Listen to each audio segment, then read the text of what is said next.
今天主要讲一下 SMPL 的实际应用。第一个常用的应用就是图片转 SMPL 的模型，第二个常用的应用就是视频转 SMPL 模型。主要说的就是动作捕捉的这种模型，这个你们之前应该经常能遇到啊。先看一下第一个模型吧，地址都在里面啊。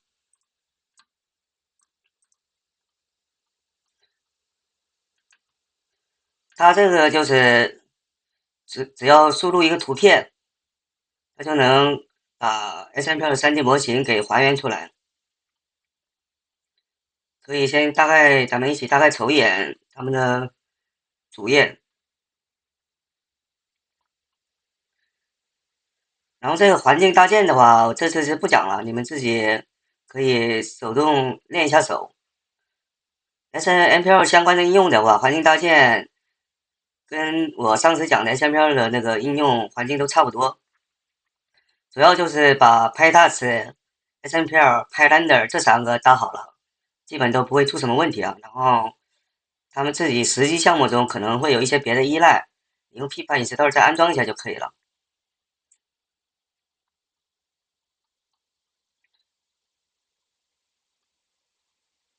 然后这个是 SMPL 的模型，这个上次也都讲过了啊。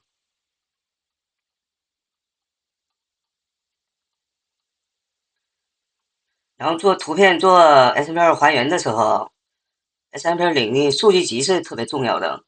这几个数据集都是常用的数据集，到时候你们假如自己训练或者是自己做一些别的应用的时候，如果跟 SMPL 有关，大家可以参考一下它的数据集。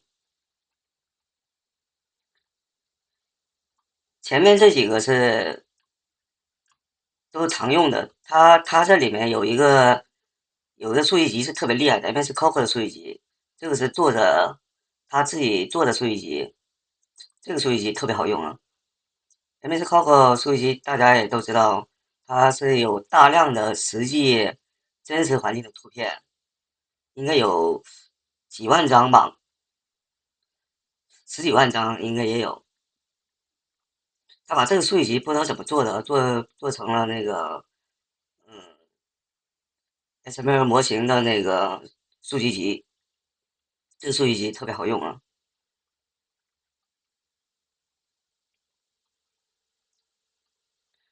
然后这个是训练的流程，它这个还有一个比较强大的一点就是，它对于手部的训练做了一个单独的训练，对于手部的识别特别好。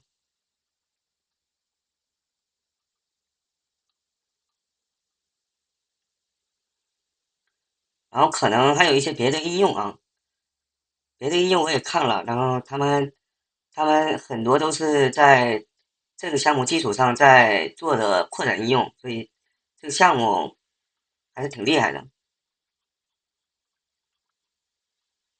然后这下面刚才说的，特别是做的手部的应用，这个是作者的手部应用还原，这个是竞对的啊，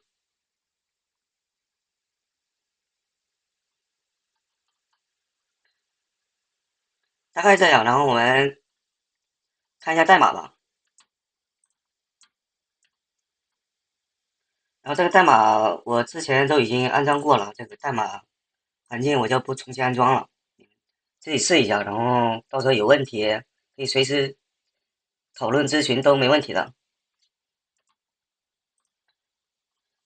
先执行一下代码，看一下效果吧。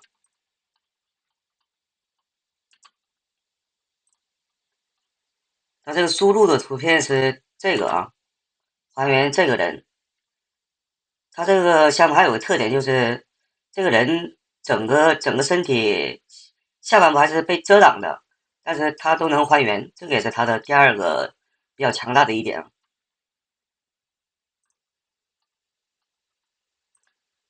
输入这个图片，我先执行了啊，一会儿再 debug。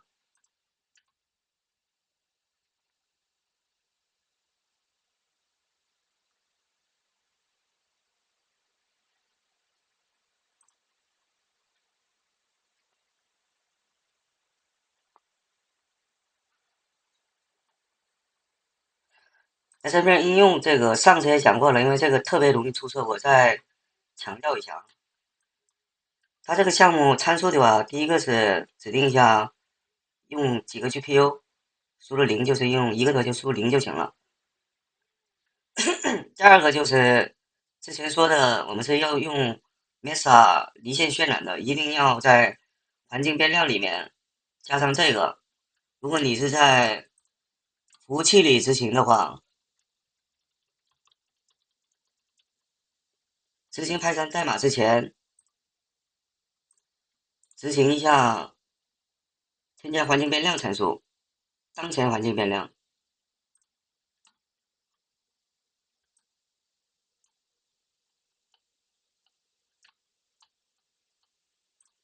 这个命令，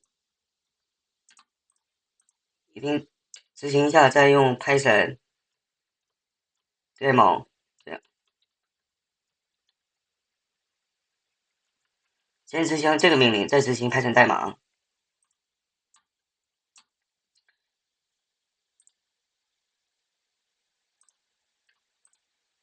这个 demo 执行完了，我们看一下效果吧。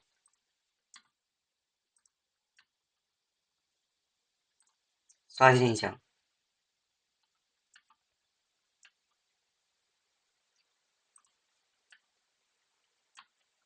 这个是还原的效果，大家能看到效果还是特别好的。原图我们可以再看一眼啊，这是原图，这个是还原效果，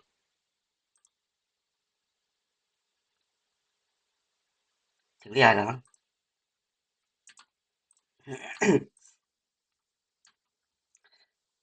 然后我们先可以简单瞅一眼训练的代码，它这个训练代码还是比较容易理解的。主要重点是它的那个数据集特别重要，数据集那些数据集，你们以后做别的时候也可以直接使用。它这个训练跟推理的代码基本差别不大啊。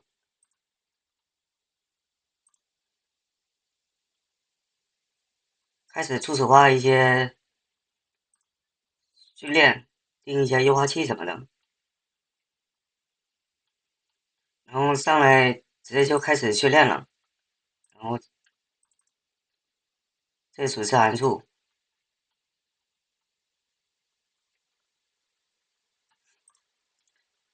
训练代码跟推理代码差不多，所以咱们直接看一下 debug 一下 demo 吧，看一下推理的时候有几个我看到的比较重要的点，我就会再额外说明一下，行吧？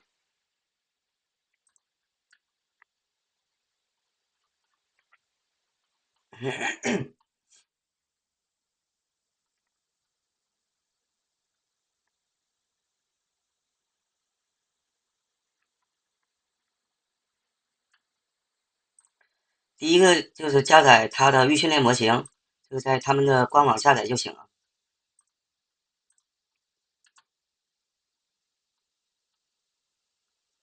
到这儿就是加载模型，这个应该没什么讲的。然后这个是输入的图片，因为它输入图片，它最终转的是一个 B-box 的数据啊，就是一个框，需要图片输入图片的时候，你额外要加一下人物的长方形框才行啊，所以它是用这个 ASP.NET 50这个来给传这个图片的这个图片返回这个人物的 B-box 的数据，然后到这儿就开始推理了，主要核心代码就是看这个，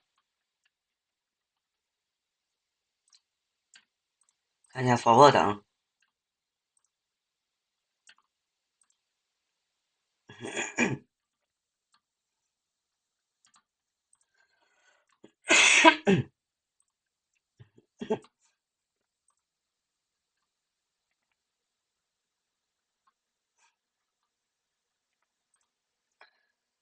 它的图片的话可以看一下，它主要用的是 ASP.NET 50的参差网络啊，用西安的那个比较流行的 ASP.NET 50。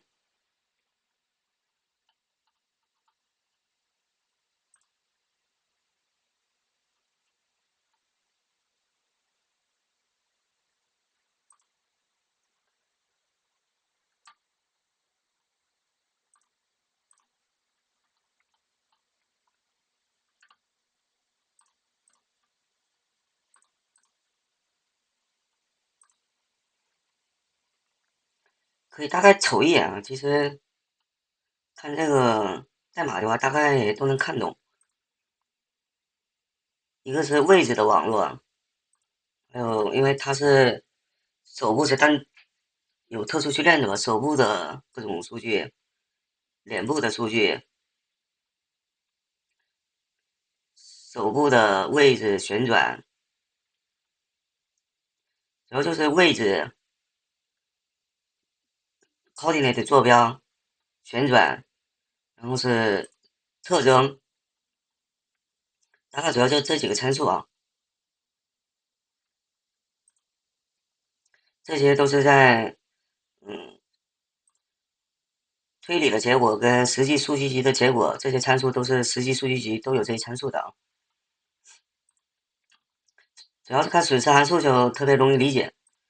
前面这三个就是 SMS 自带的3个参数，然后它加了额外的，主要就是水池函数，就是 coordinate 的 L1的水池函数，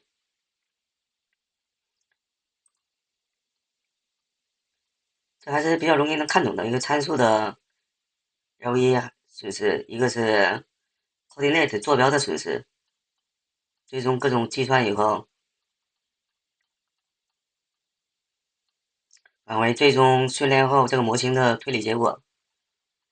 这几个参数基本就是 SMPLS 的自带的那几个参数。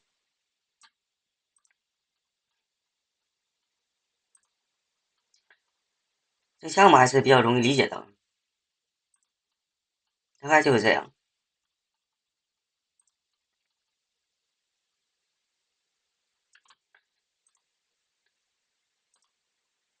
第二个，我们看一下视频的这个视频转动作捕捉的应用吧。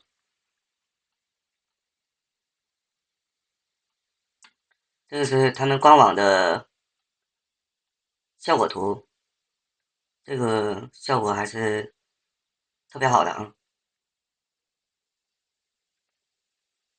这个是作者的，这个是 Web，Web 是也是第一批做视频推理的一个项目啊。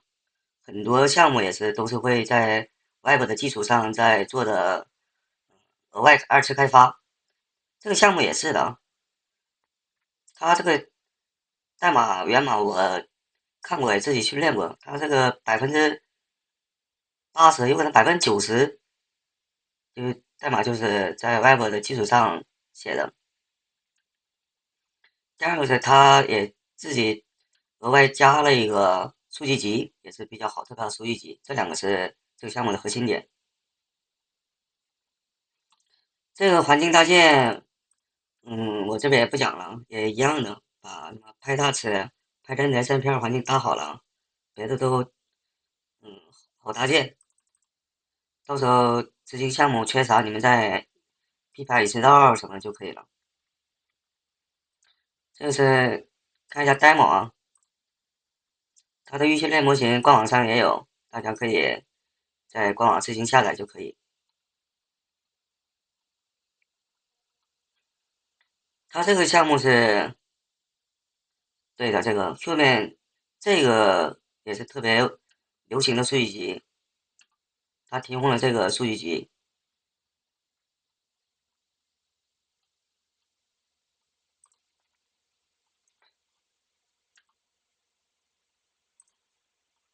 先执行一下代码吧，然后我用的是这个的视频文件啊，可以先看一下原视频。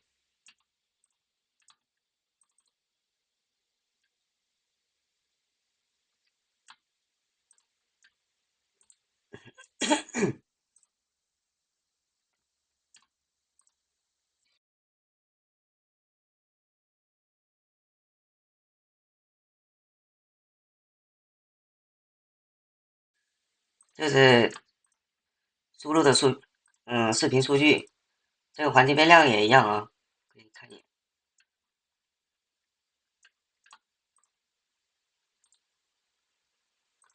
这个项目啊，这个项目。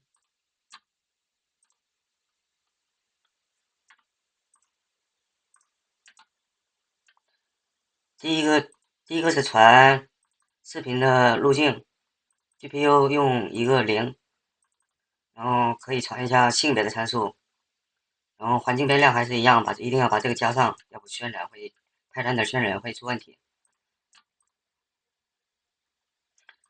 先看一下效果吧，我再讲一下代码，直接执行了。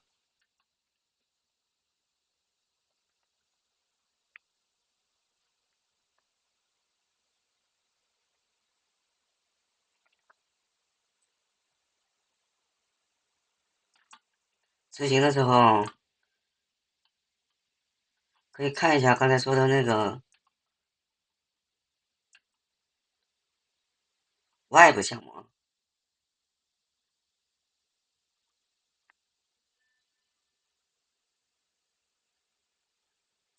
它这边也写了，大部分代码是借助了 Web 这个项目。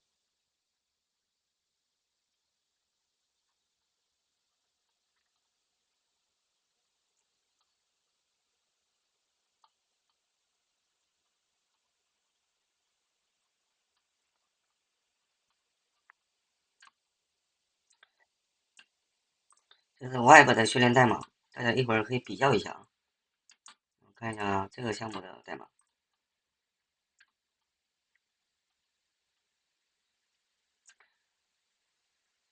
因为这个视频20多秒有点长，稍微有点慢啊。咱们可以先看一下训练代码。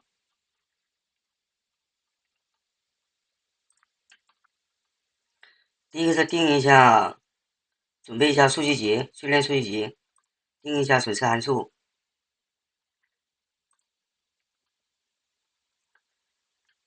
第二个是定一下生成器，他们用的也是干网络生成器跟判别器。好的，这个执行完了，我们可以看一下执行的效果啊。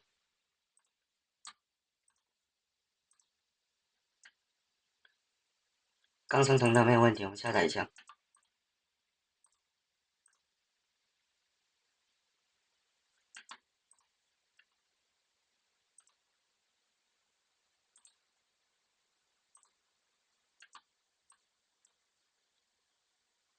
这个是原视频，这个是推理的，可以这么一起看。等待命运安排，我的春风何时来？带我走向大海。谁能想到感情还能出卖？让我这个效果，我也研究过很多别的项目，我觉得它这个项目效果还是比较好的。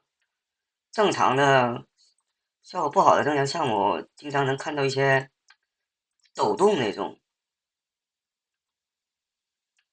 举个例子，按这个举个例子，你看这个脚抖来抖去，抖来抖去。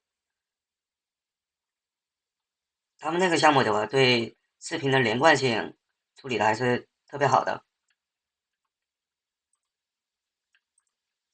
咱们继续看一下代码，看看这个作者是到底用了什么算法，能解决了这个视频连贯性的问题。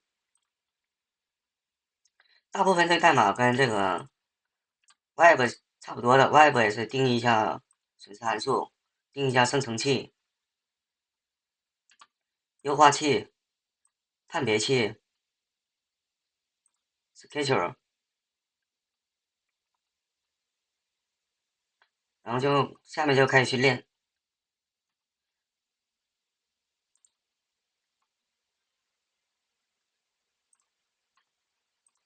核心就是这个今天的生成器啊，主要看这个，别的都是正常模型训练的一些常用的。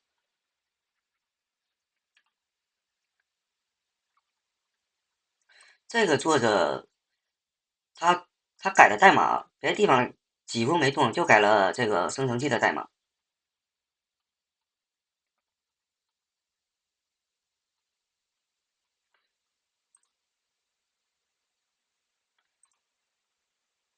它这个主要用的是 GRU 的时序序列模型，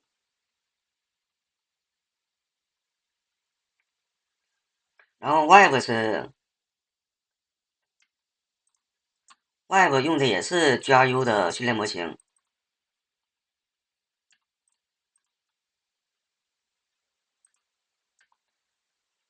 我对比一下看，对比一下看的话更容易理解。哎，正好看到这个代码，记得你们在下载源代码的时候 ，Python 报错，记得把这个注释掉啊。环境变量按我说的那么配就可以了。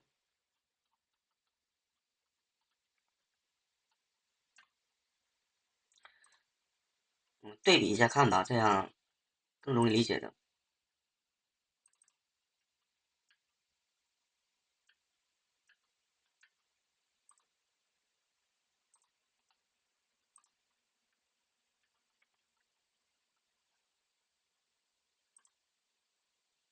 作者也是用了 GRU 时序序列模型，它俩主要差别就是它只用了一个 GRU，这个项目它是用了 GRU 用了前中后3个层，就这个差别啊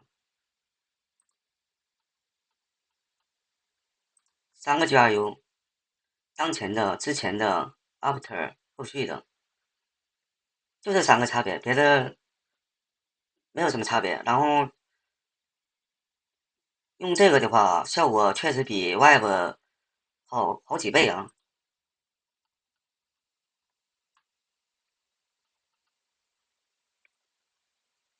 这个是它的核心的训练代码，用干生成器跟判别器的网络，用 GRU 做持续的序列的生成器。然后这个 demo 代码的话，大概瞅一眼啊，debug 模式。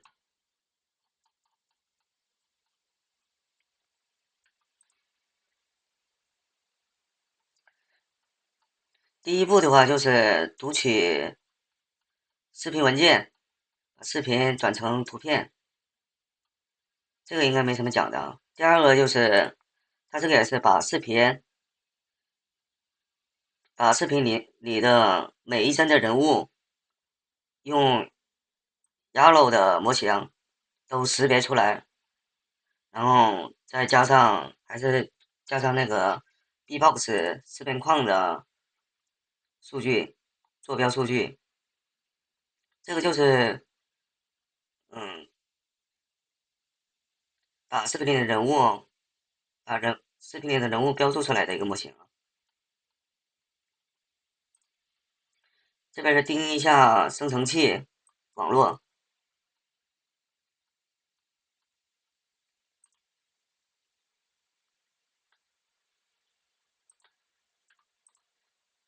这个是初始化 SNPL 模型。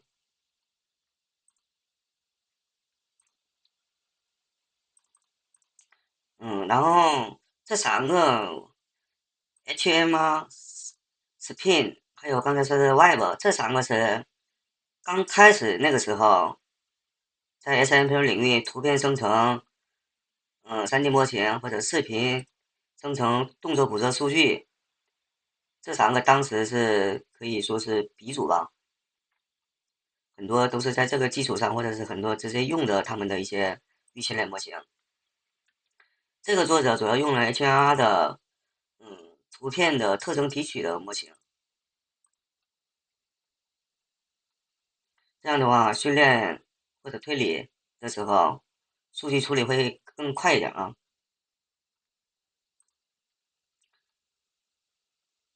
这是特征提取的模型，到这儿就开始循环刚才视频的每一帧数据了。初始化一下 dataset，每一个图片它都会用 HLR 做一下特征提取，特征提取就理解为 CNN 网络的数据就可以了。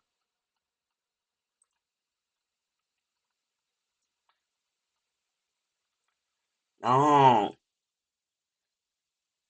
最终特征提取以后，把特征数据传到这个刚才的生成器模型里面，可以瞅一眼。这刚才说的这个模型生成器还是不复杂的，就是3个 GRU 网络。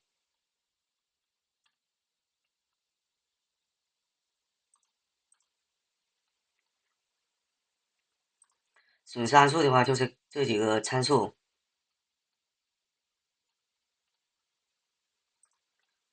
到这儿就推理结束了。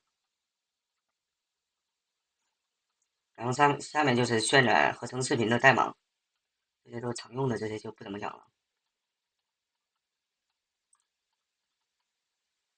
大概这个是这样的啊。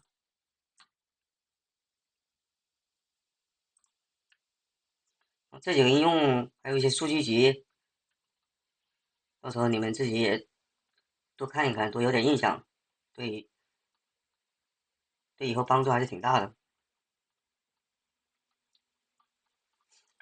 这核心的思想大概是这样。那这2个实际应用介绍完了啊，下节课开始讲解3D 高深的部分的技术了。